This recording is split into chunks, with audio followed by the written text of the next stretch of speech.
Welcome back, my fellow agents. It is I, X7, your agent of awesome action. That's a good one. Today, we are going to be talking about the sequel to 1966's Superargo versus Diabolicus, or against Diabolicus. This will be Superargo and the Faceless Giants. Stars none of the same cast except for Ken Wood himself, who's not even billed here. Guy Madison is, who's the villain. But before we get too much further into it, please like, share, subscribe, leave me a comment. Let me know what you think about Superargo. I think he's a pretty, I like him as a character. I have some issues with the movie, which I would have loved had I seen it as a child, a young agent, that is. But let me know what you think in the comments, and please watch just a little longer than you normally would do. I'm going to try to keep this one a little shorter because there's really not a lot to talk about it. Now, are you ready? Let's roll.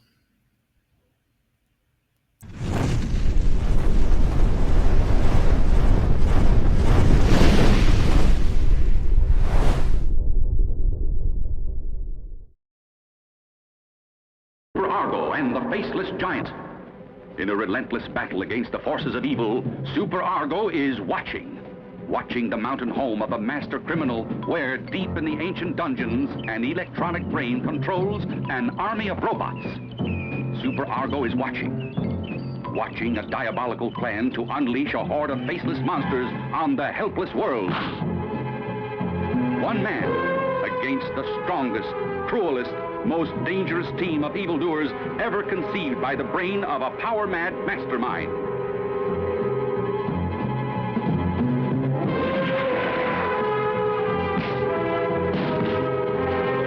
Superargo and the Faceless Giants. The eyes of Superargo are watching, searching, asking, who is the mad scientist? What is the secret power he controls? Can the strength of Superargo overcome these mysterious creatures in their insane bid to rule the world? Superargo and the Faceless Giants.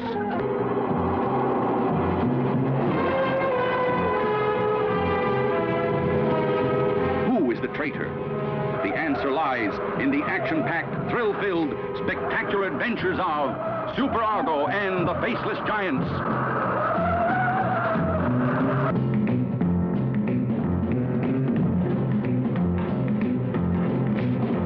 Don't miss Superargo and the Faceless Giants.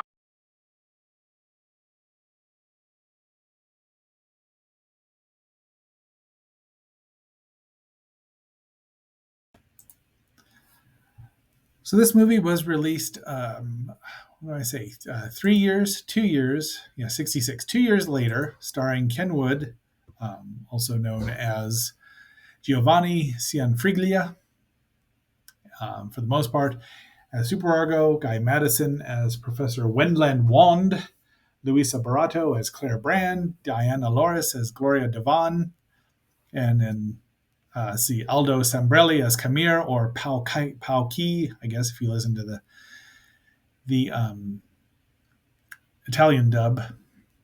But this is the English one, and it came from a reconstructed version, I would assume, because it's in English. But the credits, and I think even the credits are, with Ken Wood, Guy Madison, directed by Paul Maxwell, which I'm pretty sure that wasn't his real name either. But Paolo Bianchini. So it was released January 1968 in Italy and runs 102 minutes. Whew, Laura mercy. It's a long movie and it's too long. We'll get into that. But we start out with some wrestles. That is Gloria there. No, Claire, pardon me. And somebody is also, that's her brother wrestling. And so the basic plot is Professor Wendland Wand is kidnapping the premier athletes, and they're going right to the boxers and the wrestlers. Back then it was still, kayfabe was alive and well in 1968. Sort of. I mean, if you knew, you knew. and he's kidnapping wrestlers. Now, this sounds very similar to the plot of the Batwoman, La Mujer Murcielago, which we will get to.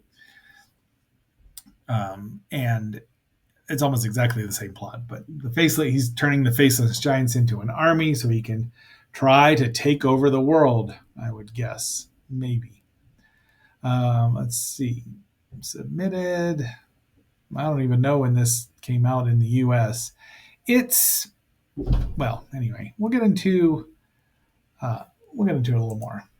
So there's the faceless giants kidnapping people. The government officials want, he's there, and it's set in the U.S. even though it was, filmed in Italy. But the music is by Berto Pisano probably, and he's talking to the FBI, and the FBI won't hire Superargo, but there's Kamir, who's teaching Superargo some fakir tricks, Indian mysticism, like levitation. So, and he doesn't even need to say Sim Sim Salabim. So Haji shouldn't need to say it either. Be that as it may. And they've also got telepathy. So telekinesis and telepathy. No teleportation though. Yeah, they can break that. More faceless giants attack and rob a bank. Nothing harms them because they're kind of dead, I guess. I'm not exactly sure. But there's their fancy control box. I love the simplicity. I miss simplicity in movies. So they decide to hire and give Superargo a free run. There's Claire, pardon me, who she's the bait now, and she and Superargo like each other. And of course, the faceless giants attack. They kidnap her. There's Superargo's super cool car, whatever it would be. He's talking to Kamir, and he spears one of the faceless giants, but it gets up and walks away. So one of the main problem, is the faceless giants. They're boring as villains. Even as henchmen, they all look the same. There's no differentiation. It's an interesting idea. I mean, I could see them, using one or two, but just already having an army. I mean, he's got nearly, a lot of them. Let's say nearly a lot of them, but they're already there, and nobody's discovered this until now. Once again, I really like Superargo's costume, and Kamir is his not really a sidekick, but like a mentor, who he's saying that Superargo's already passed him because of his incredible drive to be better. Superargo returns to the ring after so it's a big deal. Everyone, and he gets captured on purpose. And I think it's a fake Superargo, and he goes running, and there's faceless giants after him. They're like zombies, except you're not afraid of them because they're not going to kill you unless they're ordered to by the remote control. But they're just not exciting, and there's no differentiation between the fights. You can't really hurt them, although we do find out how. There's our super fantastic computer and the closed screen circuitry. And there is Gloria. She's always on the run now. Gloria. Got a Laura Branigan song worked in there. I'm still not sure what that song was about 40 years later. There is the castle of Professor Wedland Wand. And there he is. He's kind of an Ebbish, too. I mean, she should have been the brains and had him be there. But I think that's a Porsche. But since I'm not really a car guy, I'm just guessing. But another battle. And Superargo does get to show off his incredible strength.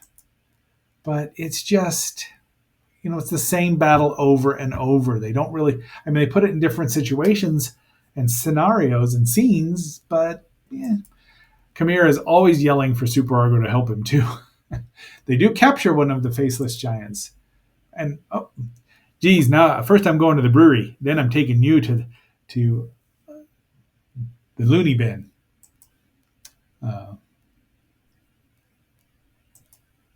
They put her under for some. Oh yeah, they're going to turn her into a faceless giant because she's a top athlete. I think she's a tennis player. But off they go.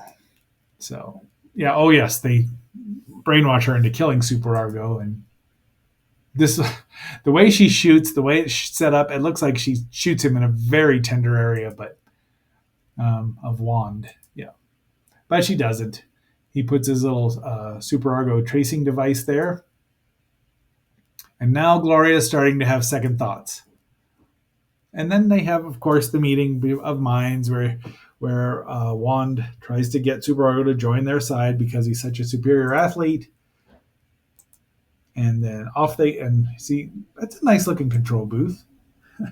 Yeah, Superargo's ambulance has these weird things on it to hurt the. So it still doesn't hurt them because they're supercharged with. They're like the Atom Age, creature with the atomic brain. They just can't be hurt because they're charged with atomic energy or something. Ambulance gets blown up, but there they go. Unfortunately, electrical wires fall down. This circumvents and what's the word I want to say?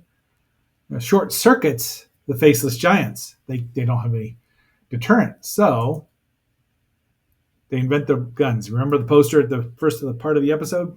There's their zappy guns, which are cool looking. I mean, they're not they look like they're made out of metal. They're probably not, but both Superargo and Khmer get one, and off they go. A little spider tracker, Superargo tracker. And so they're watching closed circuit TVs everywhere in the woods. So they decide to, I guess, meditate. There they come. So there's animated rays in here, which are nicely done, cheaply, but it does get exciting toward the end, but it's a kind of a slog to get there, and that's me. It's a little too long, and again, they need a better lead foe. He's just boring. You know how the James Bond movies, his villains got kind of boring after into the mid 70s, especially by the time, sorry, Roger, but by the time Roger Moore took over, they were just kind of bland. There was no Blofeld among them. And this guy's no Diabolicus. But the zaps happen, and they take out a lot of them. Khmer falls into quicksand. Uh-oh, spoiler alert, foreshadowing. But they both get captured, and they Juan tries to get his henchmen to kill him, but Superargo uses the power of his mind. I wonder if he's a mutant.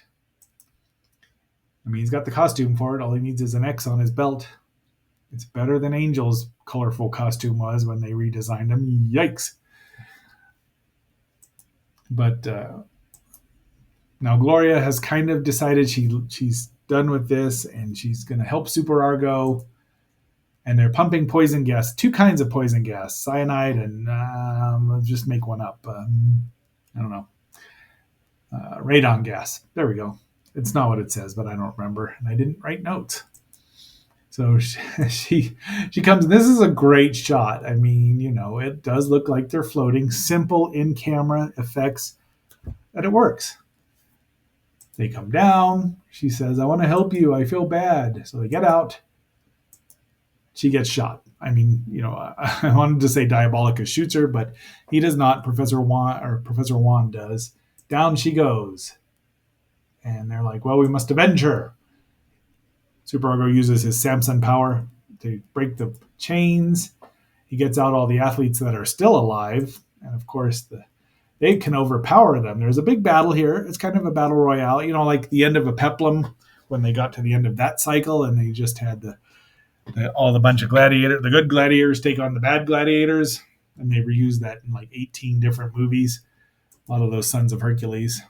Help, Superargo! He closes, and they're all getting zapped here. Zzz, zzz, zzz, zzz. They run away. This guy gets shot, so they lose one more athlete. There he is, and he's doing some fancy Dan gymnastics. And somehow he gets the gun's empty. That's what it is. Now Superargo picks him up, throws him into the quicksand, and lets him die. Batman wouldn't have done that. The Phantom wouldn't have done that. Doc Savage wouldn't have done that. Of course, Doc would have taken him back to his college for the criminally insane and operated on him and taken away some free will. That's a little problematic, but we'll get to Doc Savage when we get to Doc Savage, because I will review that movie too. It's better than this one.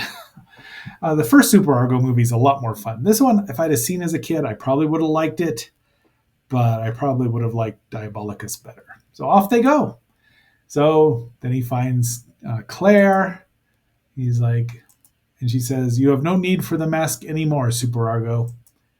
And that's where we end. Now, tomorrow is book review, and guess what book we're going to be reviewing? And then I have a special treat for the next week as well. I am looking forward to reviewing this because it's a good book, and we've reviewed a lot of Jack Arnold movies. All right, my fellow agents.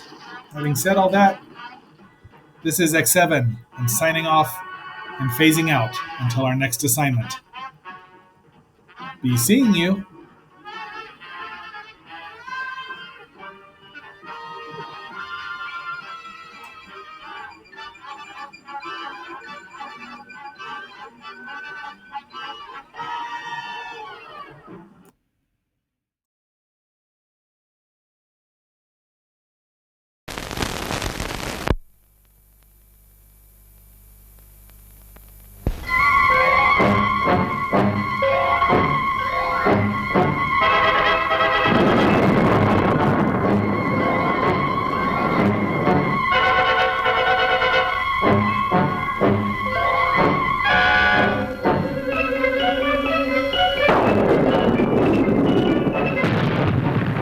Frighten me when you talk like that. It's true. I've discovered a power that's going to make me the most feared man on earth. This is the closed-circuit television set focused on the test area, isn't it? Yes. And these buildings and equipment have been placed in the desert for destruction by the atom blast? That's right. Would you all kindly watch the screen?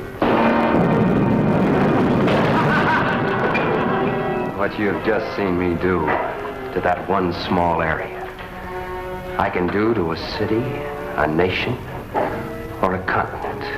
Gentlemen, I'm convinced I saw him wipe out a city of concrete and steel by some power of mind.